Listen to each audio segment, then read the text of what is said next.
UP board class 11th में पढ़ने वाले सभी स्टूडेंट्स, आप सभी का स्वागत है हमारे YouTube channel Pal my knowledge to you में।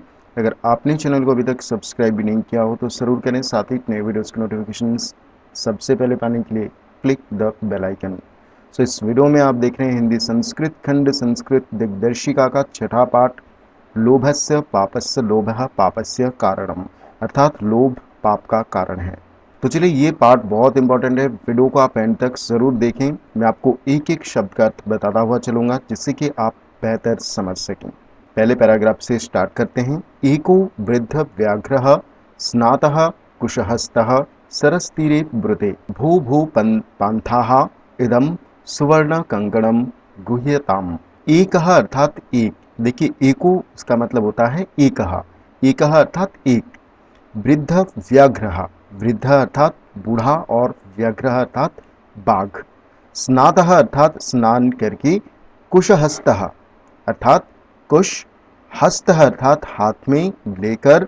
सरस तीरे, देखिए सरस तीरे का संधि विच्छेद देखिए, सरह प्लस तीरे अर्थात सरस तीरे अर्थात तालाब के किनारे। सर अर्थात क्या? तालाब। ठीक है, तो तालाब के किनारे। ब्रुते अर्थात कह रहा था। ब्रुते अर्थात कह रहा था। तो एक बूढ़ा बाघ स्नान करके कुश हाथ में लेकर तालाब के किनारे कह रहा था, भू भू पांथाः अर्थात अरे अरे, पांथाः अर्थात पथिकों। ठीक है, यहाँ पर बहुवचन में है, तो अरे अरे पथिकों।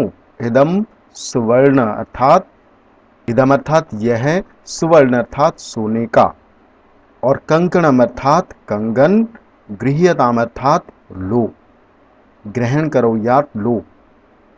ठीक है, गृह्यताम अर्थात ग्रहण करना, लेना, तो यह है सोने का कंगन लो। ततो लोभा कृष्टेन केनाचित पांथेना लोचितम भाग्येन तत् संभवति किंतु अस्मिन् आत्मसंदेहे प्रवृत्तिर्न विधेया। ततो अर्थात ततः, ततः अर्थात उसके बाद। ठीक है, उसके बाद या तब। लोभाकृष्टेन, लोभ प्लस आकृष्टेन अर्थात लोभ से आकृष्ट होकर। लोभ से आकृष्ट होने का मतलब है कि लालच में आकर। ठीक है, लोभ के लालच में आकर, केनाचित अर्थात कोई या किसी, पांथिन प्लस आलोचितम, पांथिन अर्थात राहगीर ने, आलोचितम अर्थात सोचा। ठीक है, तब लोभ के लालच में आकर किसी राहगीर ने या पथिक ने सोचा। भाग्यन एतत् संभवति, भाग्यन अर्थात भाग्य से, और एतत् अर्थात यह, और संभवति अर्थात संभव होता है। ठीक है, भाग्य से यह संभव होता है, किंतु लेकिन अस्मिन आत्मसंदेहे, अस्मिन अर्थात इस, अर्थात इस जैसे, आत्मसंदेह अर्थात संदेहास्पद, प्रवृत्तिर्न अर्थात संदेहास्पद विषय में, प्रवृत्ति ही प्लस न, इसका संधि विच्छेद देखिए, प्रवृत्ति ही प्लस न अर्थात प्रवृत्ति, न विधेया अर्थात ठीक नहीं है। ठीक है, मैं एक बार फिर से बता देता हूं आपको। तो तब लोभ के लालच में आकर किसी पथिक ने सोचा, किसी राहगीर ने सोचा, भाग्य से यह संभव होता है, भाग्य से ऐसा संभव होता है, लेकिन अस्मिन अर्थात इस, आत्मसंदेह अर्थात संदेहास्पद विषय में, प्रवृत्ति ही अर्थात प्रवृत्त, न विधेय अर्थात प्रवृत्त होना ठीक नहीं है। यतः अर्थात फिर भी कहा गया है। क्या कहा गया है? श्लोक देखते हैं। न संशय मनारुह्य नरो भद्राणि पश्यति, संशयम पुनरारुह्य यदि जीवति पश्यति।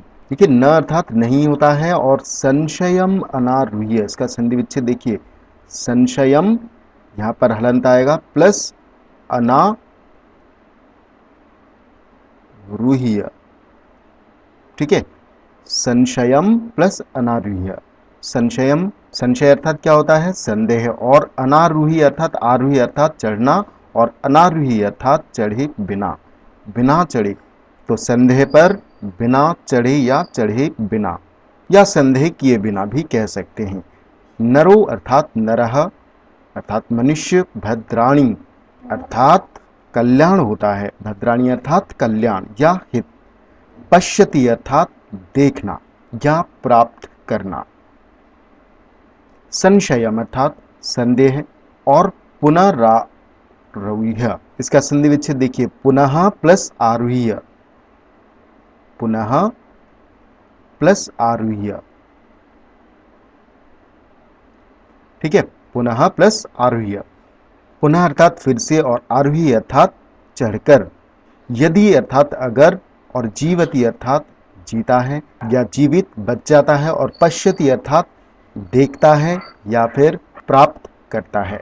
अब देखते हैं इसकी व्याख्या को, बहुत अच्छे से आप समझना। संशय अर्थात संदेह का आश्रय लिए बिना, अनारूही अर्थात संदेह पर चढ़े बिना। संदेह पर चढ़े बिना का क्या मतलब हुआ कि संदेह पर आश्रित हुए बिना या संदेह का आश्रय लिए बिना, नरः अर्थात व्यक्ति या मनुष्य, कल्याण भद्राणी अर्थात कल्याण या हित को, न पश्यति अर्थात नहीं देखता है या प्राप्त नहीं करता। किसी बात में अगर संदेह है तो जब तक आप उस संदेह की जड़ तक नहीं पहुंचोगे तब तक आप वो संदेह है या फिर वो हकीकत है उसका पता आप नहीं लगा सकते हो।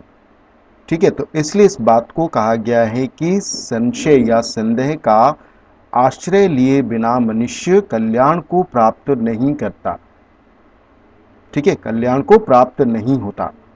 लेकिन संशयम पुनः आरूह्य, पुनः अर्थात फिर, संशयम अर्थात संदेह का, आरूह्य अर्थात आश्रय लेने पर, यदि अगर, जीवति अर्थात जीवित बच जाता है मनुष्य। कौन? मनुष्य।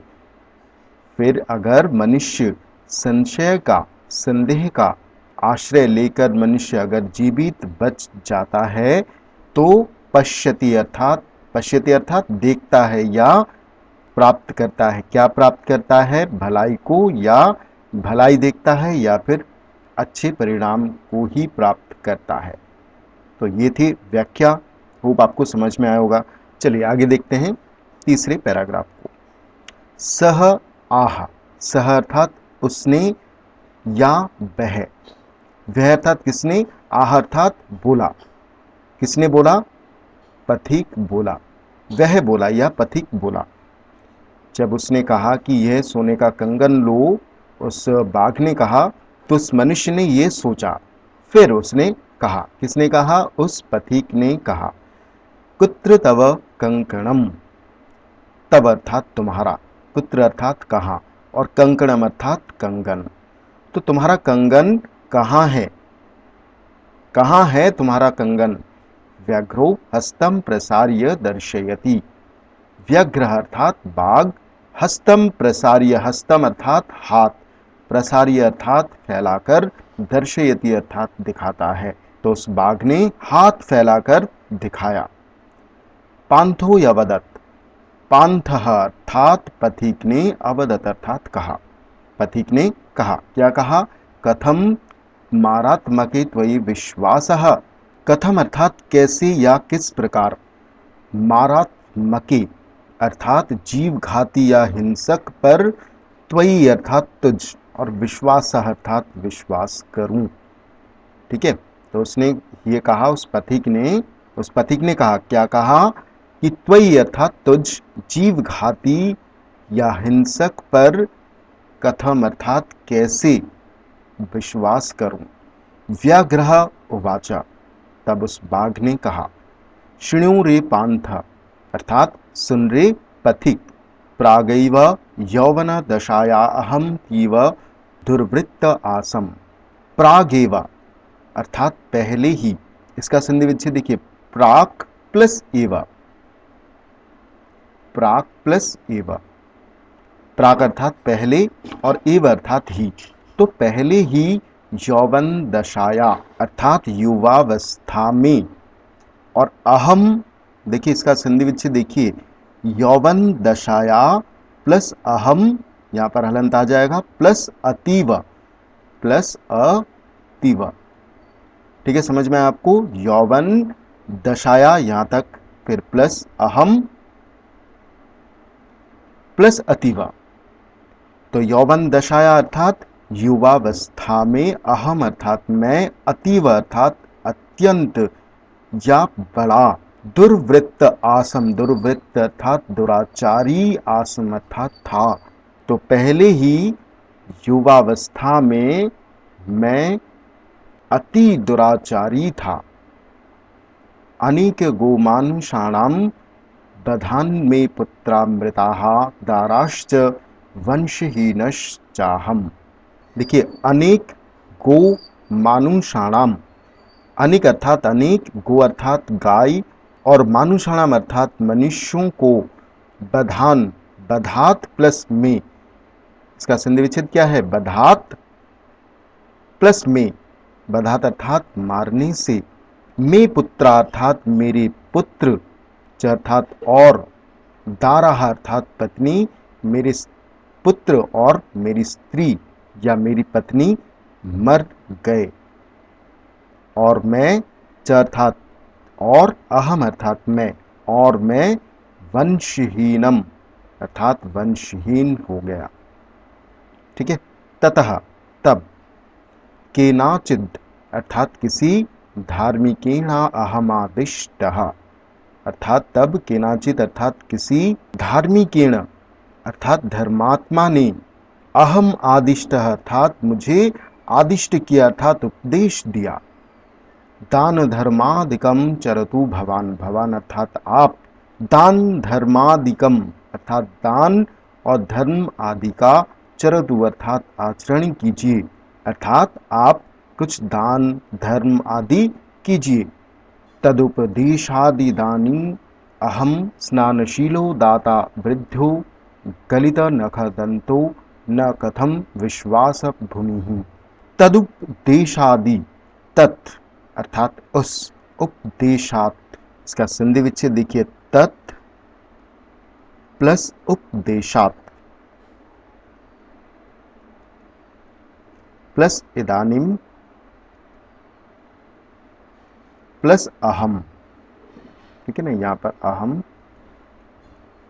ठीक है। तत् अर्थात उस, उपदेशात अर्थात उपदेश, तो उस उपदेश से, इदानीम अर्थात अब, अहम अर्थात मैं, तो उस उपदेश से अब मैं, स्नानशिलो दाता वृद्धो, स्नानशिलो अर्थात नहाने वाला, दाता अर्थात दान देने वाला, वृद्ध अर्थात बूढ़ा, गलित नखदंतो अर्थात गलितो अर्थात टूटे हुए, नख अर्थात नाखून, और दंत अर्थात दांतों वाला, अहम अर्थात मैं, दांतों वाला मैं, कथम अर्थात कैसे, न विश्वास भूमि अर्थात विश्वास योग्य नहीं हूं। ठीक है, समझ में आपको? तो उस उपदेश से अब, इदानीम अर्थात अब, नहाने वाला, दान देने वाला, वृद्ध बूढ़ा, टूटे नाखून और दांतों वाला मैं कैसे विश्वास करने योग्य नहीं हूं। मम चैतावान लोभ विरहो येन स्वहस्तस्वमपि सुवर्ण कंकणम यस्मै कस्मैचिद दातुमिच्छामि। मम अर्थात मैं, च अर्थात और, एतावान अर्थात इतना, और मैं, एतावान अर्थात इतना, लोभ विरहो अर्थात लोभ रहित हो गया हूं, ये न अर्थात जिससे, स्वहस्तस्थमपि, स्व अर्थात अपने, हस्त अर्थात हाथ से, सुवर्ण कंकणम अर्थात सोने का कंगन को भी, अपि अर्थात भी, यस्मै कस्मै चिद अर्थात किसी, जिस किसी को, या किसी को भी, दातुमिच्छामि अर्थात देना चाहता हूं, तथापि अर्थात तो भी, व्यग्रह अर्थात बाघ, मानुषम खादति अर्थात मनुष्य को खाता है, बाघ मनुष्य को खाता है, इति लोक प्रवादो अर्थात यह लोक निंदा, दुर्निवारः अर्थात दूर करना कठिन है।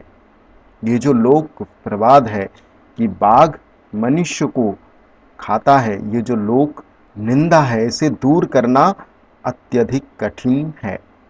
मया च धर्मशास्त्राणि अधीतानि। च अर्थात और, मया अर्थात मैंने, धर्मशास्त्राणि अधीतानि अर्थात धर्म शास्त्र भी पढ़े हैं। ठीक है, और मैंने धर्मशास्त्र भी पढ़े हैं। तो यहाँ पर मैं पार्ट 1 को यहीं पे एंड करता हूँ। होप आपको पहला पार्ट बहुत अच्छे से समझ में आया होगा। अगर आपको ये वीडियो अच्छा लगा तो वीडियो को लाइक, कमेंट एंड शेयर कीजिए। सो मिलते हैं नेक्स्ट पार्ट में। Thank you.